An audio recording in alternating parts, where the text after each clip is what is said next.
ഭാര്യമാരെ വീട്ടിലില്ലാത്തതുകൊണ്ട് മക്കളുടെ കാര്യങ്ങളൊക്കെയും ചെയ്യുന്നത് അമ്മ രേഖയാണ്.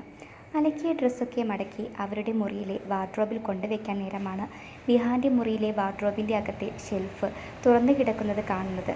ഇമ്പോർട്ടൻ്റ് ആയിട്ടുള്ള ഡോക്യുമെൻറ്റ്സ് ഒക്കെയും സൂക്ഷിക്കുന്ന ഷെൽഫായതിനാൽ അവരത് പൂട്ടാൻ ഒരുങ്ങുമ്പോഴാണ് അവിടമാകെ അലങ്കോലമായി കിടക്കുന്നത് അവർ ശ്രദ്ധിക്കുന്നത്. അതിനാൽ എല്ലാം ഒന്ന് ഒതുക്കി വെച്ച് പൂട്ടിയേക്കാമെന്ന് കരുതി അവർ ഓരോന്നായി ഒതുക്കി വെക്കാൻ നേരമാണ് ഒരു ഫയലിനകത്തു നിന്ന് കുറച്ച് പേപ്പേഴ്സ് വീഴുന്നത്. ഒന്നിച്ച് പിൻവെച്ചിട്ടുണ്ടായിരുന്ന പേപ്പേഴ്സ് കണ്ട് അവരുടെ കണ്ണുകൾ മീഞ്ഞു വന്നു. ഞാനും മേഘയും കൂടി പരസ്പര സമ്മതത്തോടെ വിവാഹത്തിന് മുൻപ് തയ്യാറാക്കിയ കോൺട്രാക്ട് മാരേജ് എഗ്രിമെൻ്റ് ആയിരുന്നു അത്. രണ്ടുപേരും അതിൽ സൈൻ ചെയ്തിട്ടുണ്ട്. 2 വർഷം നീണ്ടു നിൽക്കുന്ന വെറും ഉടമ്പടി കല്യാണമാണ് അവരുടേതെന്ന് അതിലെ റൂൾസ് ആൻഡ് റെഗുലേഷൻസ് ഒക്കെയും വായിച്ചപ്പോൾ അവർക്ക് മനസ്സിലായി. അവരുടെ ഹൃദയം വിങ്ങാൻ തുടങ്ങി. കണ്ണുകൾ നിറഞ്ഞു തൂവി. അവർ ആ പേപ്പേഴ്സ് ഒഴികെ ബാക്കിയൊക്കെയും അവിടെ വെച്ച് ഷെൽഫ് പൂട്ടി ആ പേപ്പേഴ്സും കൊണ്ട് മുറിവിട്ടിറങ്ങി. ഞാനും നിരഞ്ജനും ഒരുമിച്ചാണ് വീട്ടിലേക്ക് വന്നത്. എന്നും നിറഞ്ഞ ചിരിയോടെ തങ്ങളെ സ്വീകരിക്കുന്ന അമ്മയുടെ മുഖത്തെ വാട്ടം കണ്ട് മക്കൾ കാര്യം തിരക്കിയെങ്കിലും അവർ തലവേദനയാണെന്ന് പറഞ്ഞു ഒഴിഞ്ഞു മാറി.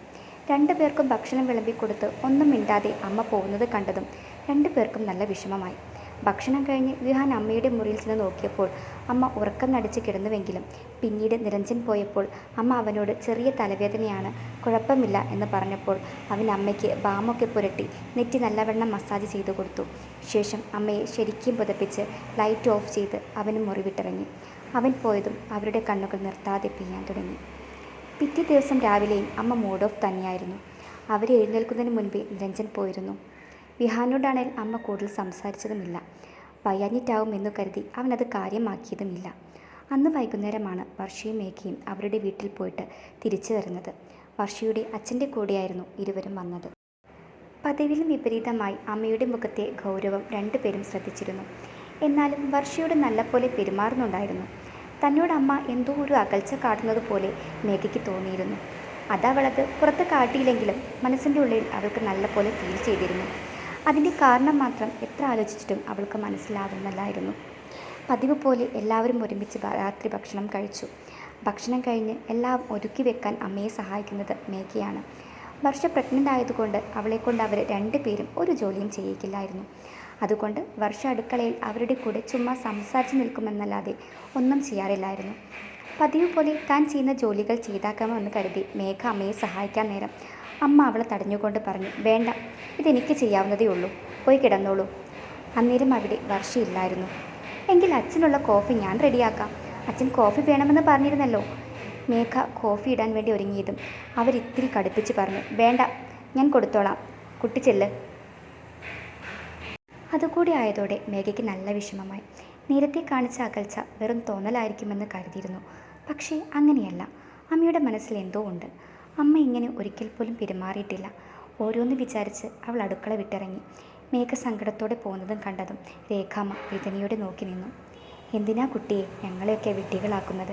നിങ്ങളെപ്പോലെ 2 മരുമക്കളെ കിട്ടിയത് ഈ അമ്മ എന്തുമാത്രം സന്തോഷിച്ചിരുന്നോ? എന്നിട്ടിപ്പോൾ നീയും എൻ്റെ മോനും കൂടി ഞങ്ങളെ പറ്റിക്കുകയാണെന്ന് അറിഞ്ഞപ്പോൾ ഈ അമ്മ തകർന്നുപോയി. അവർ നിറക്കണ്ണാലെ മേഘ പോയ വഴിയെ നോക്കി നിന്നു.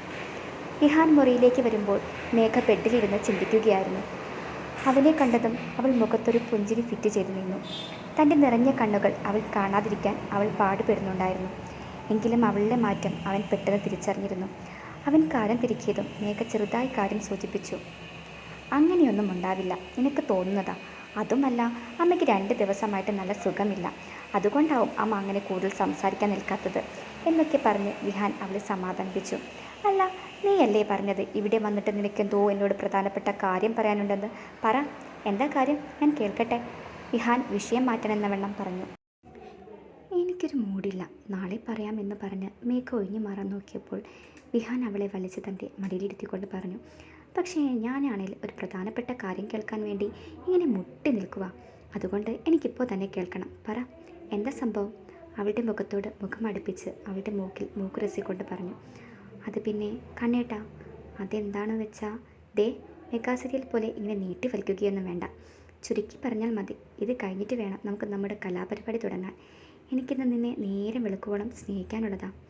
പ്രണയം കലർന്ന നോട്ടത്തിലൂടെ വിഹാൻ അത് പറഞ്ഞതും അവളുടെ കവിളുകൾ ചുവന്നു തൊടുത്തിരുന്നു. ഇപ്പോഴേ ഇങ്ങനെ ചുവന്നു തൊടുത്താൽ എനിക്ക് കഥ കേൾക്കാനുള്ള ക്ഷമ ഉണ്ടാവില്ല കേട്ടോ. ഒന്ന് പോ കണ്ണേട്ടാ.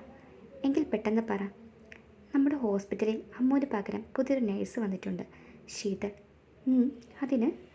അത് പിന്നെ ശരിക്കും അവൾ നേഴ്സൊന്നുമല്ല, അവൾ ശീതൾ എന്നുമല്ല. അത് നിനക്കെങ്ങനെ അറിയാം? അത് അവൾ എൻ്റെ കൂടെ കോളേജിലുണ്ടായിരുന്നു, എൻ്റെ ക്ലാസ്മേറ്റ് ആയിരുന്നു. പേര് വേണി ഗോപിനാഥ്. കോളേജ് ലൈഫിലെ എൻ്റെ ഏക ശത്രു. എനിക്ക് കോളേജ് ലൈഫിൽ വേദനകളും ഓർക്കാൻ ആഗ്രഹിക്കാത്ത നിമിഷങ്ങളും സമ്മാനിച്ചവൾ. മേഘ, എന്നിട്ട് നീ ഇത് അച്ചുവിനോട് എന്തേ പറയാഞ്ഞത്? അത് പിന്നെ കണ്ണേട്ടാ, എനിക്ക് തോന്നുന്നത് അന്ന് അമ്മൂനെ അപായപ്പെടുത്താൻ നോക്കിയത് അവളാണെന്നോ എന്നാണ്. അങ്ങനെയാണെങ്കിൽ അവൾ വീണ്ടും വന്ന് ശ്രമിക്കും. അന്നേരം അവളെ കൈയോടെ പൊക്കി അച്ചുവേട്ടന് മുന്നിൽ ഏൽപ്പിക്കുക എന്നതാണ് ഞങ്ങളുടെ ലക്ഷ്യം. അതിനു മുൻപ് അവൾക്കിട്ട് ചെറിയ പണി കൊടുക്കുകയും വേണം. ഇതുവരെ കണ്ണേട്ടൻ ഇത് അച്ചുവേട്ടനോട് പറയല്ലേ. മേഘ, നീ എന്ത് ഭ്രാന്താണ് പറയുന്നത്? അവൾ കാരണം അവിടെ ഏതെങ്കിലും രോഗിക്ക് വല്ലതും പറ്റിയാൽ അതിന് സമാധാനം പറയേണ്ടത് അച്ചുവായിരിക്കും. ഞാനിത് അവനെ അറിയിക്കാൻ പോവുകയാണ്. പ്ലീസ് കണ്ണേട്ട, നാളെ ഒരു ദിവസം തന്നാൽ മതി. നാളെ ഞങ്ങൾ അവളെ കൊടുക്കാൻ ചെറിയ പണി ഒപ്പിക്കുന്നുണ്ട്. അതിൽ അവൾ ഉറപ്പായും വീഴും. അവളിൽ നിന്നും അറിയേണ്ടതൊക്കെ അറിഞ്ഞിട്ട് അവളെ കൈയോടെ പോലീസ് ഏൽപ്പിക്കും. നാളെ നിങ്ങളുടെ പ്ലാൻ നടന്നില്ലേ? നടക്കും. നാളത്തോടെ ചിലതൊക്കെ പുറത്തു വരും. സംഭവം ഇത്തിരി റിസ്ക്കാണ്. അമ്മൂനെ ഒറ്റയ്ക്ക് അവളുടെ മുന്നിലേക്ക് ഇട്ടു കൊടുക്കുക എന്നതാണ് എൻ്റെ ലക്ഷ്യം. മേഘ തങ്ങളുടെ പ്ലാൻ എന്താണെന്ന് അവനെ പറഞ്ഞു കേൾപ്പിച്ചു. ദേ, വർഷയുടെ ജീവൻ വെച്ചുള്ള കളിയാണിത്. അച്ചു എങ്ങാനും അറിഞ്ഞാൽ പിന്നെ 2 മിനിറ്റ് ജീവിതത്തിൽ ഇവിടുന്ന് പുറത്തിറങ്ങില്ല. അതുമല്ല, അവൻ്റെ കുഞ്ഞിന് വല്ലതും പറ്റിയാൽ അവന് പിന്നെ നിന്നോടാവും ദേഷ്യം തോന്നുക. അതുകൊണ്ട് വേണ്ട, നീ ഇത് മാറ്റിപ്പിടി. പ്ലീസ് കണ്ണേട്ടാ, അങ്ങനെയൊന്നും ഉണ്ടാവില്ല. അമ്മൂൻ്റെ കൂടെ തന്നെ ഞാനുണ്ടാവും. അവളുടെ ലക്ഷ്യം അമ്മുവാണേൽ അവൾ ഉറപ്പായും അമ്മുവിനെ ഫോളോ ചെയ്യും. പക്ഷേ അവിടെ അമ്മൂന് മുൻപേ ഞാൻ അവിടെ എത്തിയിരിക്കും. ഐഡിയ ഒക്കെ കൊള്ളാം. പക്ഷേ നിങ്ങൾ കരുതും പോലെ അവൾ മാത്രമല്ല ഇതിന് പിന്നിലുള്ളതെങ്കിലോ? അവളെ സഹായിക്കാനൊരു മറ്റാരെങ്കിലും? അതൊരു പുരുഷനാണെങ്കിലോ? നിങ്ങൾ 2 പേരെയും കൊണ്ട് വല്ലതും ചെയ്യാൻ പറ്റുമോ? നോ, ഇത് റിസ്ക്കാണ്. എങ്കിൽ കണ്ണേട്ടൻ ഞങ്ങളുടെ കൂടെ വരുമോ? ഉച്ച കഴിഞ്ഞ് വന്നാൽ മതി. ഓക്കെ, ഞാൻ വരുന്നത് വരെ നിങ്ങളൊന്നും ചെയ്യാൻ പാടില്ല. ഓക്കെ. വിഹാൻ പറഞ്ഞത് കേട്ടതും മേഘ അവൻ്റെ കൈക്ക് കൈമുട്ടിച്ചു. എന്നിട്ട് അവൻ്റെ കവിളിൽ അമർത്തി മുത്തി. ഇനി പറ, ആ ഏണിയോ എന്താ അവളുടെ പേര്? അവൾ നിനക്ക് എന്തൊക്കെയോ സമ്മാനിച്ചെന്ന് പറഞ്ഞില്ലേ? ആ ഫ്ലാഷ് ബാക്ക് സ്റ്റോറി പറ, ഞാനും കൂടി അറിയട്ടെ. വലിയ ഫ്ലാഷ് ബാക്ക് ഒന്നുമില്ല, വേണേ ചുരുക്കി പറയാം. അതാണ് എനിക്കും ഇഷ്ടം. നമ്മുടെ ഓരോ സെക്കൻഡുകളും വിലപ്പെട്ടതാണ്. പിന്നെ ഇൻട്രോയിൽ സാഹിത്യമൊന്നും കൂട്ടിക്കൊഴിക്കരുത്. അതെന്താ? കിടക്കാൻ നേരം സാഹിത്യം കേട്ടാൽ എനിക്ക് ശാസിക്കാൻ വരും, അതാണ്. ശരി രാജാവേ, ഞാനൊന്ന് പറഞ്ഞോട്ടെ. ലവൾ എൻ്റെ ക്ലാസ്മേറ്റ് ആയിരുന്നു. എന്താണെന്നറിയില്ല, ലവൾക്ക് എന്നോട് ഒടുക്കത്ത അസൂയായിരുന്നു. ചിലപ്പോൾ എൻ്റെ സൗന്ദര്യവും ബുദ്ധിയും സ്വഭാവമഹിമയും കണ്ടിട്ടായിരിക്കും. മേഘ ഫ്ലോയിൽ അങ്ങ് പറഞ്ഞു പോവുകയായിരുന്നു. അതിന് ഈ പറയുന്ന 3 നിനക്ക് ഉണ്ടായിട്ട് വേണ്ടേ? വിഹാൻ ഞാൻ പറഞ്ഞത് കേട്ടതും മേഘ അവൻ്റെ മടിയിൽ നിന്നും എഴുന്നേറ്റ് കൂർപ്പിച്ച് നോക്കിക്കൊണ്ട് പറഞ്ഞു, എങ്കിൽ ഞാൻ പറയുന്നില്ല. എന്നിട്ട് ബെഡിൻ്റെ ഒരു വശത്ത് ചരിഞ്ഞു കിടന്നു. പൊന്നൂസേ, ഞാൻ ചുമ്മാ പറഞ്ഞതാ. അല്ലേലും എനിക്കറിഞ്ഞൂടെ എൻ്റെ ഭാര്യ സുന്ദരിയും സുശീലയും സൽസ്വഭാവിയും സർവോപരി അറിവിൻ്റെ നിറക്കുടവുമായ ഒരു പെണ്ണാണെന്ന്. നീ ബാക്കി പറയിടാമത്തെ. വിഹാൻ അവളോട് ചേർന്ന് കിടന്നുകൊണ്ട് പറഞ്ഞു. അവിടെ പിൻകഴുത്തിൽ ചുംബിച്ചുകൊണ്ട് പറഞ്ഞു. ഇതെന്താ കുത്തി പറയുന്നത് പോലെ എനിക്ക് ഫീൽ ചെയ്യുന്നുണ്ടല്ലോ. മേഘ അവന് നേരെ തിരിഞ്ഞുകൊണ്ട് പറഞ്ഞു. കുത്തിയില്ലല്ലോ, കുത്താൻ പോകുന്നതല്ലേ ഉള്ളൂ. വിഹാൻ പ്രത്യേക താളത്തിൽ പറഞ്ഞു. എന്തുവാ? അവൻ്റെ പറച്ചിൽ കേട്ട് മേഘയുടെ മുഖം ചുളിഞ്ഞു. ഞാനേ ആ ഫിലിം ഡയലോഗിൻ്റെ ബാക്കി പറഞ്ഞതാ. കൊച്ചി രാജാവ് നീ കണ്ടിട്ടില്ലേ? കണ്ടിട്ടില്ലേ? കാണാൻ കേട്ടോ, നല്ല മൂവിയാ. വിഹാൻ പറഞ്ഞൊപ്പിച്ചു. നീ ബാക്കി പറ. പറയാം, പക്ഷേ ഇടയിൽ കയറി കൗണ്ടർ അടിച്ചാൽ ഞാൻ സ്റ്റോപ്പ് ചെയ്യുവേ. ഇല്ല, ഞാൻ പറഞ്ഞല്ലോ അവൾക്ക് എന്നോട് അസൂയായിരുന്നുവെന്ന്. ഞാൻ എവിടെയും ജയിക്കുന്നതും ഒന്നാമതാവുന്നതും അവൾക്ക് ഇഷ്ടമില്ലായിരുന്നു. അതിനിടയിൽ ഫസ്റ്റ് ഇയർ ഇലക്ഷൻ വന്നപ്പോൾ BBA ഫസ്റ്റ് ഇയർ ക്ലാസ് റെപ്രസെൻറ്റേറ്റീവായി അവൾക്കെതിരെ മത്സരിച്ച് ജയിച്ചപ്പോൾ ആ അസൂയ പകയായി മാറി. ആ പക അവൾ പഠിത്തത്തിലും ബാക്കി മത്സരങ്ങളിലും എനിക്ക് നേരെ ഉപയോഗിച്ചു.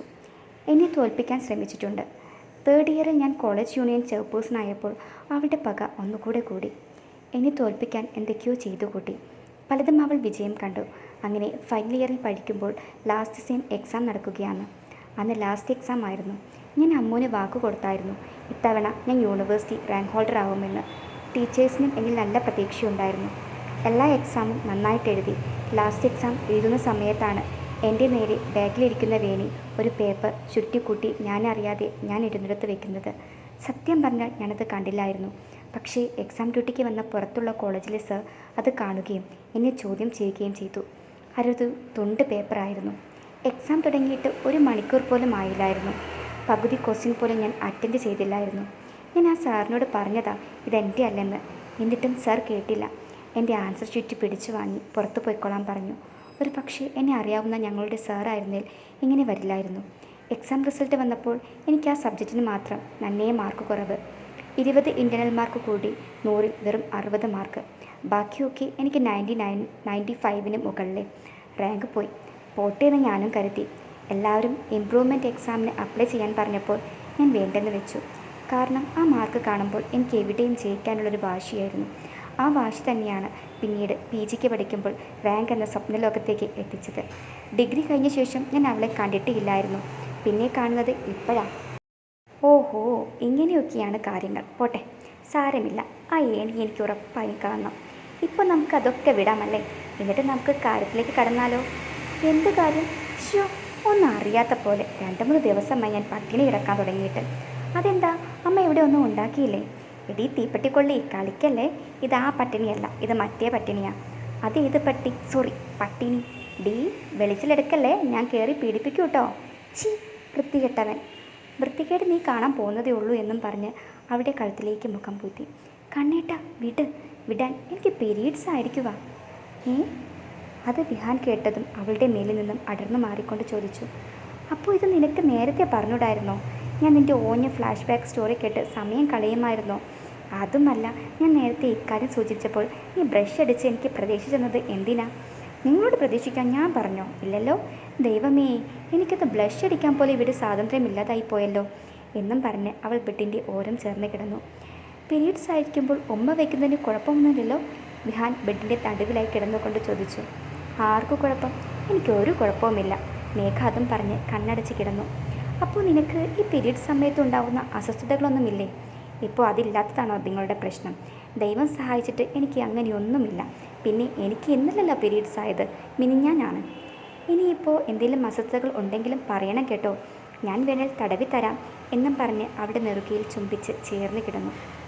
ഇതേ സമയം വർഷ നാളത്തെ കാര്യങ്ങൾ ആലോചിച്ച് തിരിഞ്ഞും മറിഞ്ഞുമൊക്കെ കിടക്കുകയാണ്. നാളെ താൻ മരിച്ചാലോ എന്നാലോചിച്ച് ഇന്ന് തന്നെ ടെൻഷൻ പിടിച്ച് മരിച്ചു പോകുന്ന പോലെയാണ് അവരുടെ കാട്ടിക്കൂട്ടലുകൾ. ഇടയിൽ എഴുന്നേൽക്കുന്നുണ്ട്, വെള്ളം കുടിക്കുന്നുണ്ട്, വീണ്ടും എഴുന്നേൽക്കും, കുറച്ച് നടക്കും, വീണ്ടും കിടക്കും, എഴുന്നേൽക്കും, വാഷ്റൂമിൽ പോവും. കാര്യമായ എന്തോ ജോലിയിലായിരുന്ന നിരഞ്ജൻ കുറേ നേരമായി അവരുടെ ഈ പ്രവൃത്തികൾ ശ്രദ്ധിക്കാൻ തുടങ്ങിയിട്ട്. ഇത്ര നേരം ഒന്നും ചോദിച്ചിരുന്നില്ല. ഒടുവിൽ സഹിക്കെട്ട് അവൻ കാര്യം അന്വേഷിച്ചു. അമ്മു, നിനക്കെന്താ വയ്യേ? അത് പിന്നെ എനിക്ക് നെഞ്ചുവേദനയോ വയറുവേദനയോ എന്തൊക്കെയോ വേദന പോലെ തോന്നുക. ശരിക്കും നിനക്ക് നെഞ്ചുവേദനയാണോ വയറുവേദനയാണോ ഉള്ളത്? അതാണ് എനിക്കും അറിയാത്തത്. പക്ഷേ എന്തോ ഒരു വേദനയുണ്ട്. ഞാൻ മരിച്ചു പോകുമോ എന്നൊരു തോന്നൽ. ഇതാണല്ലേ മരണവേദന? ഞാൻ ഇതിനു മുൻപ് മരിച്ചിട്ടില്ല, അതുകൊണ്ട് എനിക്കറിയില്ല. വേണമെങ്കിൽ മരിച്ച ആരോടെങ്കിലും ചോദിച്ചിട്ട് 2 ദിവസം കഴിഞ്ഞ് പറയാം. അയ്യോ, അപ്പോഴേക്കും ഞാൻ മരിച്ചു പോയാലോ? എന്തു ചെയ്യും? എന്ത് ചെയ്യാൻ? എല്ലാവിധ ചടങ്ങുകളോടും കൂടി ബോഡി സംസ്കരിക്കും, അല്ലാതെ സൂക്ഷിച്ചു വെക്കാൻ പറ്റില്ലല്ലോ. ദുഷ്ടൻ, ഒരാൾ മരിക്കാൻ പോകുമ്പോഴാണോ ഇങ്ങനെ തമാശ പറയുന്നത്? പിന്നെ ഞാൻ എന്ത് വേണം, കൂടെ മരിക്കണോ? ഞാൻ മരിച്ചാൽ നിങ്ങൾ കൂടെ മരിക്കില്ലേ? അപ്പോൾ നിങ്ങൾക്ക് എന്നോട് ഇത്രയൊക്കെ സ്നേഹമുള്ളൂല്ലേ? മരിച്ചേനെ, പക്ഷെ എനിക്ക് അടുത്ത ആഴ്ച 2-3 മേജർ സർജറി ഉണ്ട്. ഇങ്ങനെയാ ഞാൻ നിൻ്റെ കൂടെ വരിക? പാവപ്പെട്ട രോഗികളോട് ഞാൻ ചെയ്യുന്ന ചതിയാവില്ലേ അത്? ആണോ? എന്നാൽ അത് കഴിഞ്ഞ് മരിച്ചാൽ മതി. അതുവരെ എൻ്റെ ബോഡി മോർച്ചറിൽ സൂക്ഷിച്ചാൽ മതി. അയ്യോ, അത് കഴിഞ്ഞും പറ്റില്ല അമ്മു. എനിക്കത് കഴിഞ്ഞ് ഒരുപാട് തിരക്കുകളുള്ളതാ. നീ എന്നെ വെയിറ്റ് ചെയ്യണ്ട, നീ പോയിക്കോ. ഞാൻ സമയം കിട്ടുമ്പോൾ വന്നോളാം. എനിക്ക് മനസ്സിലായി, നിങ്ങൾക്ക് എൻ്റെ കൂടെ മരിക്കാൻ താല്പര്യമില്ലല്ലേ? അത് പറഞ്ഞാൽ പോരെ. ശരി, ഞാൻ മരിച്ചാൽ നിങ്ങൾ വേറെ കെട്ടുമോ മനുഷ്യ? പിന്നല്ലാതെ, എനിക്കും വേണ്ടേ അമ്മ ഒരു ജീവിതം. എത്രയാണെന്ന് വെച്ചാൽ ഒറ്റത്തടിയായി ജീവിക്കുന്നത്. പക്ഷേ അത്ര പെട്ടെന്നൊന്നും കേട്ടില്ല കേട്ടോ. 1 വർഷമൊക്കെയും കഴിയും, ഇല്ലെങ്കിൽ നാട്ടുകാരൊക്കെ എന്ത് പറയും. പക്ഷേ കെട്ടുമ്പോഴേ തലയ്ക്കുള്ള വെളിവുള്ള ഒരെണ്ണത്തിനെ കെട്ടാൻ പ്രത്യേകം ശ്രദ്ധിക്കും കേട്ടോ. അപ്പോൾ എനിക്ക് തലയ്ക്ക് വെളിവില്ല എന്നാണോ നിങ്ങൾ പറഞ്ഞു വരുന്നത്? അത് നിനക്ക് ഇപ്പോഴെങ്കിലും മനസ്സിലായല്ലോ. അല്ല പിന്നെ, ഇനിയും ഞാനിവിടെ നിന്ന് ഡയലോഗ് പറഞ്ഞാലേ ഞാൻ കരഞ്ഞു പോവും. അതുകൊണ്ട് ഞാൻ ഉറങ്ങാൻ പോവുകയാണ്. അതും പറഞ്ഞ് നിരഞ്ജൻ ബെഡിൻ്റെ ഒരു വശത്ത് കിടന്നു. അത് കണ്ട് വർഷ അവനോട് ചേർന്ന് കിടന്നുകൊണ്ട് പറഞ്ഞു. അച്ചുവേട്ടാ, ഞാൻ കാര്യമായിട്ട് പറഞ്ഞതാ. എനിക്ക് മരിക്കേണ്ട അച്ചുവേട്ടാ. എനിക്ക് അച്ചുവേട്ടൻ്റെ കൂടെ ഇനിയും ജീവിക്കണം. എന്നിട്ട് നമുക്ക് ഒരുമിച്ച് മരിക്കാം. ശരി, നീ യമരാജന് നാളെ തന്നെ ഇക്കാര്യം സൂചിപ്പിച്ച് ഒരു കത്ത് എഴുതാം. ഫോൺ വിളിച്ച് പറഞ്ഞേനെ, അവിടെ ഫോണിന് റേഞ്ചില്ലെന്ന് അറിയാൻ പറ്റിയത്. അച്ചുവേട്ടാ, എൻ്റെ അമ്മു ഒന്ന് മിണ്ടാതിരിക്കാൻ പറ്റുമോ? ഞാനൊന്ന് ഉറങ്ങട്ടെ. അല്ലെങ്കിൽ വേണ്ട, നീ ഇവിടെ കിടക്ക്, ഞാൻ ഉറക്കിത്തരാം. എന്നും പറഞ്ഞ് അവൾ നെഞ്ചോട് ചേർത്ത് പിടിച്ച് മുടികീരകളിൽ തലോടിക്കൊണ്ടേയിരുന്നു. നിരഞ്ജൻ ചെറുതായി ഉറക്കം പിടിച്ചു വന്നതായിരുന്നു. അപ്പോഴാണ് വർഷയുടെ വിളി വരുന്നത്. അച്ചുവേട്ടാ, അച്ചുവേട്ട ഉറങ്ങിയോ? എന്താ അമ്മു? അത് പിന്നെ ഞാൻ മരിച്ചാൽ എനിക്ക് സ്വർഗത്തിൽ എൻട്രി കിട്ടുമായിരിക്കും അല്ലേ? കിട്ടുമായിരിക്കും, അല്ലാതെ നരകത്തിൽ പോകാനുള്ള തെറ്റൊന്നും ഞാൻ ചെയ്തിട്ടില്ലല്ലോ. എൻ്റെ അമ്മു, നീ തന്നെ ഓരോന്ന് ചോദിച്ച് നീ തന്നെ അതിന് മറുപടി പറയും. പിന്നെ എന്തിനാ എന്നെ ഉറക്കത്തിൽ നിന്ന് വിളിച്ചു നിർത്തിയേ? ഭാര്യയെ കൊന്നു എന്ന പേരുദോഷം വേണ്ടരുതല്ലോ എന്ന് കരുതിയാ ഞാൻ മിണ്ടാതിരിക്കുന്നത്. ഇല്ലെങ്കിൽ കാലം വരുന്നത് വരെയൊന്നും ഞാൻ കാത്തു നിൽക്കില്ലായിരുന്നു. ഞാൻ തന്നെ നിന്റെ തലക്കടിച്ചു കൊന്നേനെ. അച്ചുവേട്ടാ. അമ്മു, എന്താ നിന്റെ പ്രശ്നം? എന്തിനാ നീ ഇങ്ങനെയൊക്കെ പറയുന്നത്? നിനക്കറിഞ്ഞുകൂടെ, നീ ഇല്ലാതെ ഈ ഭൂമിയിൽ എനിക്ക് ഒരു നിമിഷം പോലും ജീവിക്കാൻ പറ്റില്ലെന്ന്? എൻ്റെ ഹൃദയം നിൻ്റെ കയ്യിലല്ലേ ഉള്ളത്? ഹൃദയമില്ലാതെ ഞാൻ എങ്ങനെയാണ് ജീവിക്കുക? നിന്നെ അങ്ങനെ ഞാനിപ്പോൾ മരണത്തിന് വിട്ടുകൊടുക്കാനൊന്നും പോണില്ല. അവൻ്റെ ചുണ്ടുകൾ അവളുടെ നെറുകയിൽ അമർന്നു. അച്ചുവേട്ടാ, എനിക്ക് അച്ചുവേട്ടനോടൊരു കാര്യം പറയാനുണ്ട്. അത് പിന്നെ അച്ചുവേട്ടാ, നാളെ വർഷ എന്തോ പറയാൻ വരികയായിരുന്നു. സോറി അമ്മു, ഇനിയും എനിക്ക് കേൾക്കാനുള്ള ത്രാണിയില്ല. അതുകൊണ്ടാണ് തൽക്കാലം നിൻ്റെ വായ അടുപ്പിക്കാൻ ഇതേ ഒരു വഴിയുള്ളൂ എന്നും പറഞ്ഞ് അവൾ അവൻ്റെ ചുണ്ടുകൾ കവർന്നെടുത്തു.